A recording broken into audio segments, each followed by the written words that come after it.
Hey, how y'all doing today? This is Greg. What's going on?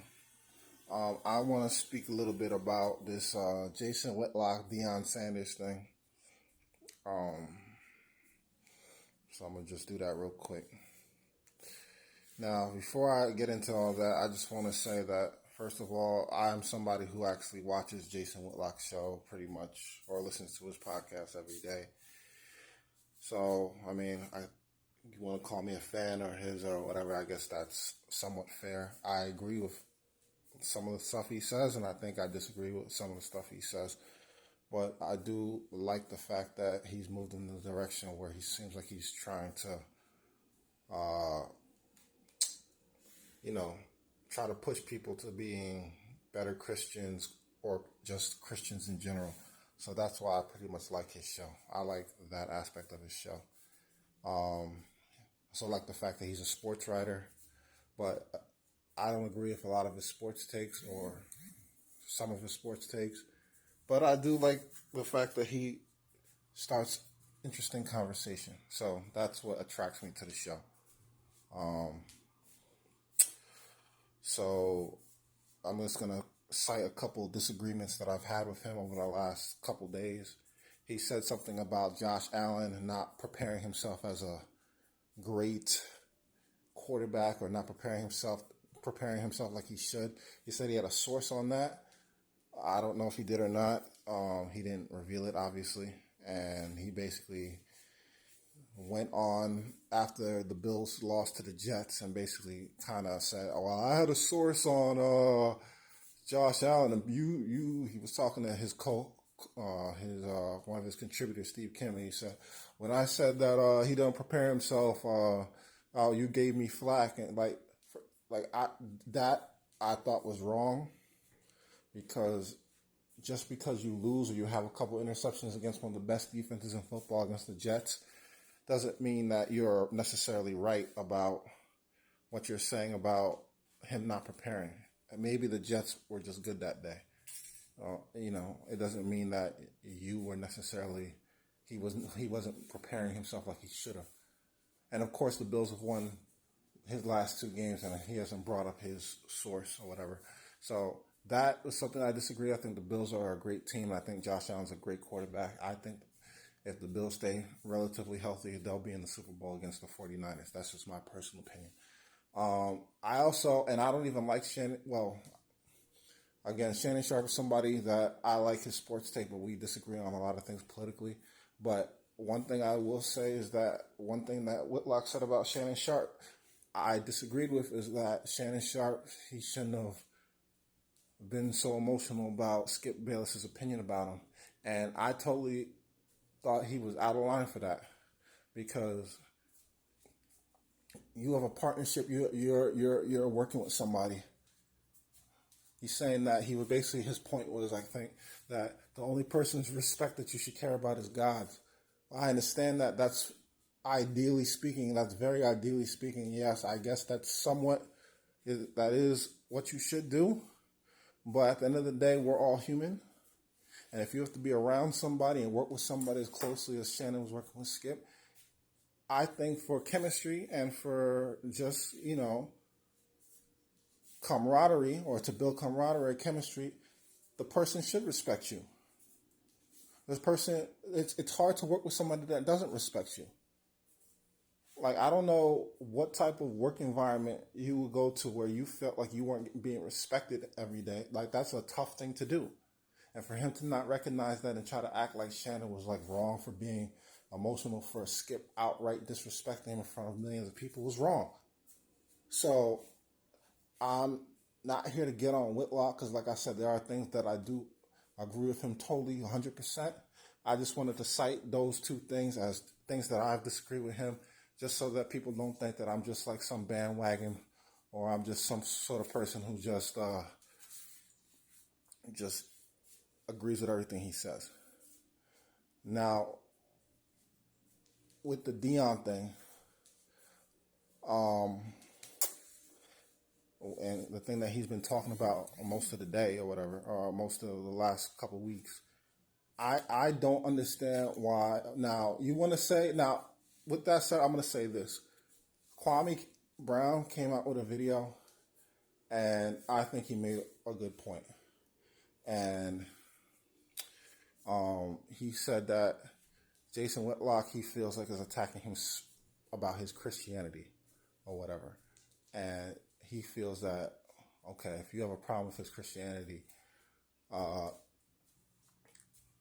reach out to him personally and let's discuss the matter one-on-one. And that's how you first communicate that you have some sort of disagreements with the way he carries himself. And I felt like that was an absolute fair point, because that's what Christians should do. You have a problem with somebody, the first step to do, biblically speaking, is not to basically publicly out them.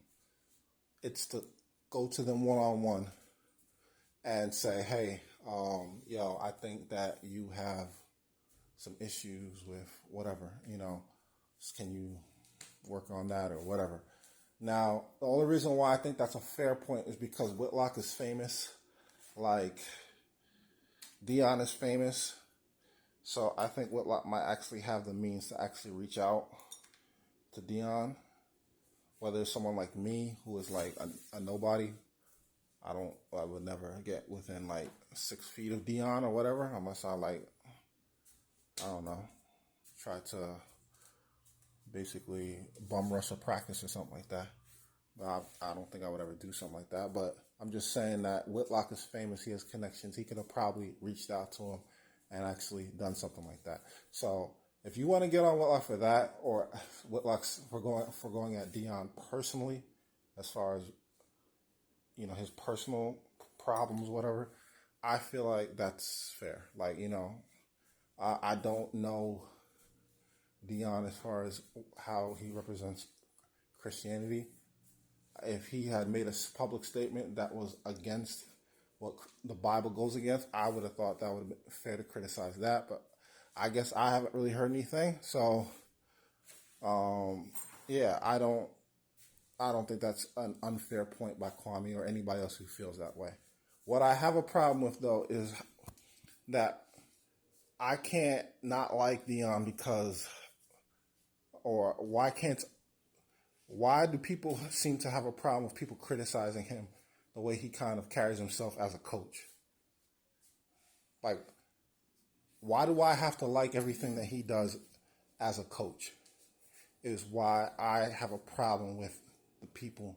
Like, you want to get on Whitlock and make him the poster boy of every Deion hater, that's fine, but that's not really being honest. I think most people who don't like Deion and don't like the way he carries himself as a coach, I'll speak on my personal issues with him. And the only reason why I know this stuff is because he makes everything so public. He wants to put himself out there and everything like that. So he makes himself like an easy thing he makes himself an easy person to analyze more than others if he'd have just kept stuff in house. So anyway, when he got the job, Colorado job, he made it obviously clear that, the team isn't really that good, and he was going to try to, improve the team, which is fine. And I have no problem with the fact that he wanted to get players in and with the transfer portal and everything like that. I root for the University of Miami. Mario Cristobal's gotten a lot of players from the transfer portal. So I'd be a hypocrite to say, develop all your kids from high school like Dabo tries to do. That's the way you should do it. No. If he feels it's best to go get 85, 90 transfers, then that's his business and that's fine. It's his job to improve the team. He's got to do it the way he sees fit. What I didn't like, though, about the way he went about the transfers, the way he tried to embarrass these kids, or the way he tried to basically say, like, you want them gone, that's fine. Why you got to put these kids on camera and be like, most of y'all are not really that good and whatever? You didn't have to do that. He didn't have to do that. And not only did he do that at Colorado, he did that at Jackson State too. When he went, I remember a player by the name of Mark Pope, who used to play for the University of Miami. That's why I know him pretty well, because I'm a fan. and he transferred to Jackson State. And Deion had this show, I don't know if it was on Hulu or Netflix or whatever. So Mark Pope obviously did something in which he got kicked off the team, or he did something that made it possible for Deion to think that he needed to be kicked off the team. So basically, he makes it a whole episode out of it where he basically takes his whole Jackson State team into an auditorium room or a practice room or whatever. They're all in the same room. And he basically says Pope did this, that, and the third or whatever. He put his, I don't know if he said exactly what he did, but he basically said, he did something. And he had the team basically vote if they should keep him or not. And it looked like the team basically voted to keep him. So he goes through the whole charade of like everybody has a vote and we're going to decide as a team. Because I think he thought that they were going to kick him off the team. That they were going to do it, and they said that he wanted to stay. And then when they did that, he says no, he's off the team anyway. Like completely tries to embarrass the guy. Like I don't understand why he does stuff like that. Why are you embarrassing these kids in public? That is a big problem of why, as a coach, I didn't like him in the first place. So that was a big issue. From a personality standpoint, I just find him annoying. He comes off as like the most cockiest dude, and it's just weird. And I just don't. And I never liked it, even when he was like a player. There's some guys who showed, I think, he just always came off like he was just about himself, or whatever. And I just never liked that. Okay? So that's just my personal opinion. But I'm giving you coaching examples of why I thought he rubbed me the wrong way as far as him as a coach, not him as a father person outside the football field, but as a coach. I don't like the way he embarrasses guys that he just wants to get rid of. He has a season to play. And he's been bashing his O-line the whole season, basically talking about the offensive linemen that he already had. He is the coach of Colorado this year. Why is he talking about, this is as bad as I'm going to get? Watch when we get some linemen, or watch when we get some whatever in the future. You got to coach these kids this year. I don't understand how these kids look at that and think that stuff is cool. Like how that stuff is acceptable. It doesn't make any sense to me why people think that that's cool. You got to coach these kids this year.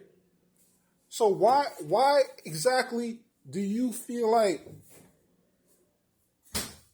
why are you embarrassing these kids to the point where it's like they basically know that they're going to be leaving next year?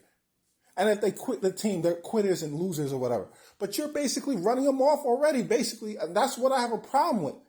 Then he didn't know his center's name, which Jason Whitlock pointed out, which I thought was like, you're saying you care so much about the kids, but kids that are on the field, you don't even know who they are. That's not weird to nobody. And if somebody points that out, they're like some sort of hater. No, dude, I'm sorry.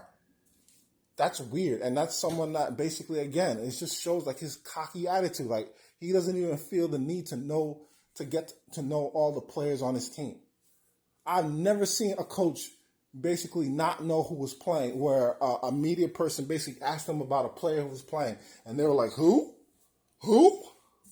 Oh, yeah, I don't really see the film, but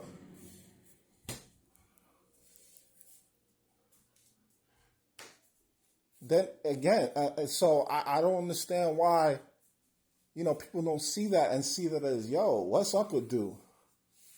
What? Like, and another thing, I don't understand this whole attitude of criticizing Deion is criticizing black coaching or black excellence or the black community or whatever. There are 14 college football coaches in the country right now that coach Division 1A football.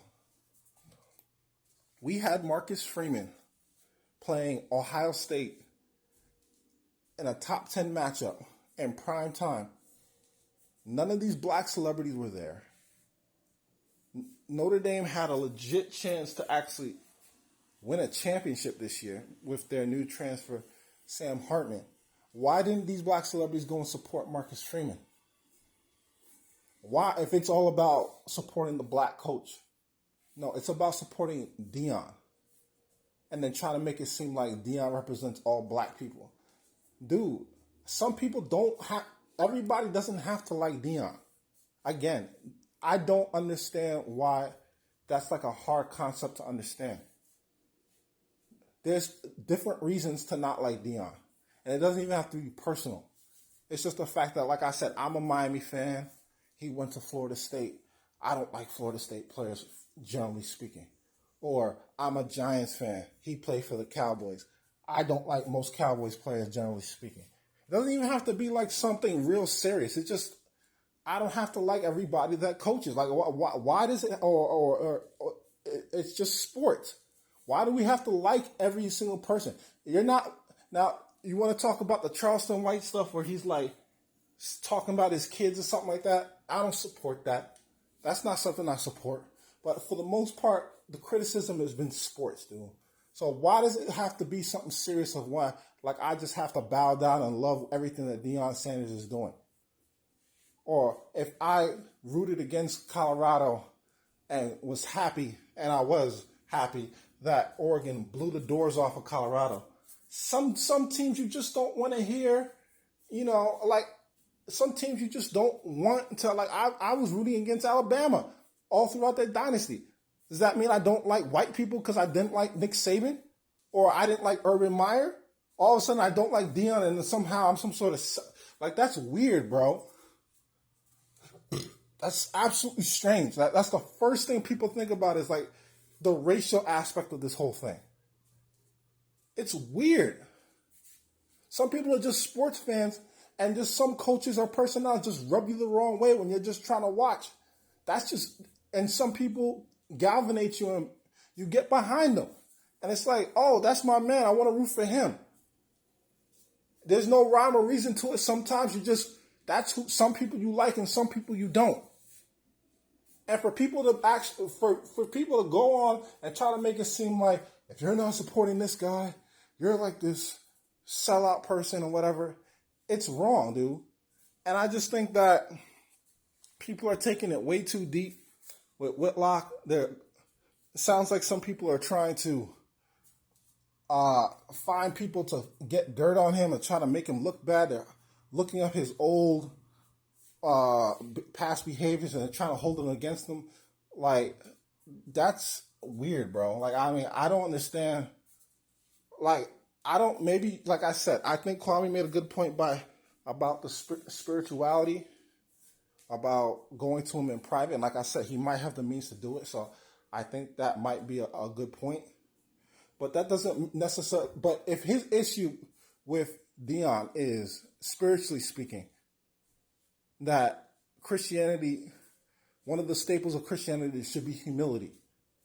And you have this guy that's basically saying he's a Christian and he is selling glasses and promoting that his son is driving a Maybach and everything like that. Like, that's so super important. So, like, materialistic things are not supposed to be super important to people who are heavenly minded people. And I think that's the point he was trying to make. Like, why are you all about watches and sunglasses and cars and $1 million deals and whatever, like the secular people are? When we're supposed to be looking above that and there's supposed to be something different. I think that was his point of what he was trying to make. Did he go too far with some of the things he said? I don't know, maybe. But don't twist the guy's point of what he's trying to make. And yes, maybe he should have said it privately. I don't know. I guess that's fine. Maybe he should have. But that doesn't mean that you demonize the guy. You're going to bring up old stuff that he already said that he had a problem with and he said that he was sorry about. Like, if somebody says they're sorry about something, why are you bringing up past stuff and saying, oh, he used to do this? He said, he acknowledged it. He said he was wrong and he said he was sorry. That's what he said. So I shouldn't have been in the strip clubs. I should have been better. I should have tried to look for a wife. What more do you want from the guy? He said all that already. You're just you're just being jerks by trying to bring up that stuff when he's already apologized for things already. Deion, in Whitlock's opinion, basically still thinks it's okay to care more about materialistic things.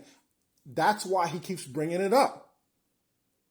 If he said, this is not how I should be representing himself, in Whitlock's opinion, then he would be like, yo, okay, I don't need to bring it up no more. But you bringing up the fact that he was in strip clubs like 20, 15, 10 years ago, whatever. Like, come on, dude. Like, he said he doesn't do that stuff no more. Why are you jumping on his case for that? Talk about present things that he has said that you have a problem with. But some dudes are trying to bring up his football teammates that he played in college 40 years ago or whatever. What is he going to say about Whitlock? Are you going to talk about some of the stuff he did in college when he's talking about something in 2023? I have a real problem with that. Like, yo, why are you people always bringing up stuff from 20, 15, 10 years ago? The guy, you're not trying to talk about the guy right now or what he's doing. Right now, what he's doing. It's wrong, dude. I don't like it. And like I said, whether it was somebody, and I don't care if it's somebody I don't like, you bring up something that the guy has said that he is sorry for. Why are you bringing it up again? He said he was sorry. Unless you think that his apology wasn't genuine, but I don't know how you could know that. If he said he was sorry about it and he's not doing it anymore, why are you bringing it up again? Guy said he was sorry. I admitted that he's fat and he needs to lose weight and not stop eating the way he eats. But you keep bringing up the fact that he's fat because you're just trying to be mean-spirited. You're trying to be mean-spirited. So why are you any different than what he's saying? You're just the same. You're just the same. You just like Deion. If he was doing the same thing he was doing to somebody you didn't like, it'd be okay. But because he's doing it to somebody that you like, it's not okay. That's not right. So anyway, that's my 2 cents on the situation. I don't think Whitlock is perfect. I don't. I think he definitely has his moments of, like I said, that anybody can criticize or whatever. And obviously a lot of people do. But on this Deion Sanders thing, I think a lot of people are a little off. I think they need to really listen to what he says and really stop trying to twist his points and really have, legitimate arguments against what he's saying. And that's with anybody. Don't try to twist a man's points. If you really have a problem with what somebody's saying, represent what he is saying accurately and then criticize what he actually said. That is something that we need to do better on. Everybody, including myself, who runs into that type of problems too. So anyway, I just wanted to say that real quick. If y'all want to respond to anything, just do that. And I wish y'all the best and God bless everybody. Thank you.